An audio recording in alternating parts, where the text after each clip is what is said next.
Okay, now we're going to try this video blogging because I can't write. And by the time I sit there and get something written, and then I write it, and people edit it because my writing's pretty sloppy. It just takes me forever to get through the process. I'm just sitting here and it's nighttime. Sitting in a corporate office window. Actually, it's my office at the university, but sitting in a corporate office window. This reminds me of so many times sitting in the corporate entity, and you're just waiting for. You're here. You're working long hours. You oftentimes just for meaningless activity, and that's what I'm trying to avoid right now. Is where is the meaningless activity that that is driving you? What's driving you and looking at the activity that hits you every day?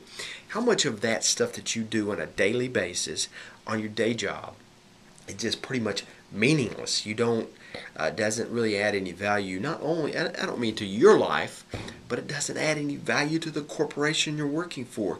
You're going to boring, endless meetings where you take months to make a decision. You sit there playing political games, and you maybe hire consultants because you have a gutless, spineless leadership. And I was reading in the book. What is the name of the book? Well, anyway, we'll get back to the name of the book later. It's a great book about escaping cubicle life, and it's just talking about how many of us are not set up to live in that cubicle life, and that it's almost depressing. But as you look at as governments, as they grow, and as corporations, even the small entrepreneurship firm will grow, you end up in this meaningless activity because apparently there's things that they get so big and they're not handled very well. Now the point of all this being, me and you and everyone else, we have to figure out what's meaningful to us. What's meaningful to us. Now, some people, thank God, some people thrive sitting in those meeting rooms. They love the politics of it, and they would just like to push paper around all day long, and they thrive on it. They enjoy it. They feel important because they got a title.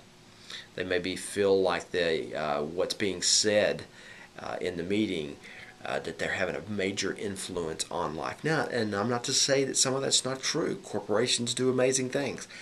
But so much of the entrepreneur activity, so many of the new products that come out are based upon the small companies. And oftentimes the very small companies. You're seeing larger corporations buy up smaller corporations because that's where the innovation is. It's always been that case. It's probably always going to be that case because even when companies do things right, you'll notice that it's usually a tiny team within this large entity that made it happen. It's extremely unusual for anything else. And so it's a question for us to ask, why do we always find ourselves driven to the large company? Where does that advice of, go get a job with a large company or a government entity? As my wife was telling me that her cousins, many of her cousins will think that it's always go get a job with this big company in town or go get a government job. And if you get a government job, of course, you're paid for life. Those things aren't true. We know those aren't true, but those ideas are out there. But the sad statistic of it all is many of us, when we take those jobs, we're miserable. Our days are caught up in meaningless activity that we just are stuck in, and we're like a cog in the wheel. Now the question is to you, is that where you are? Are you caught up in the cog in the wheel and you're caught up in meaningless activity? If that's the case, then you need to find a way out. It's just not worth sitting there day after day after day saying, I need to do something different. I mean, tomorrow you're going to wake up and you're going to be right back where you were. When are you going to make the decision? I work with people continually that for year after year, they will be in the same trap. They will come and meet with me, and then they'll be in this trap. They'll be unhappy. They'll be unfulfilled.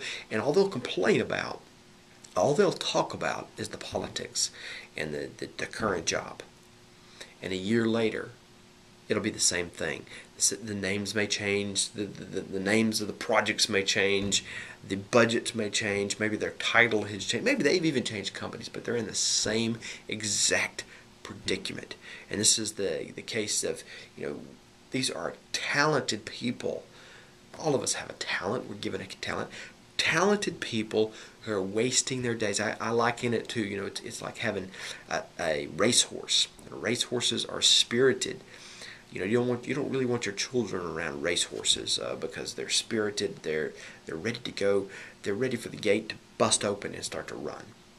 Now, when you put that type of spirit on and have them given pony rides, what a waste. What a waste. Now the question to you is, are you a racehorse given pony rides? That's something for you to think about.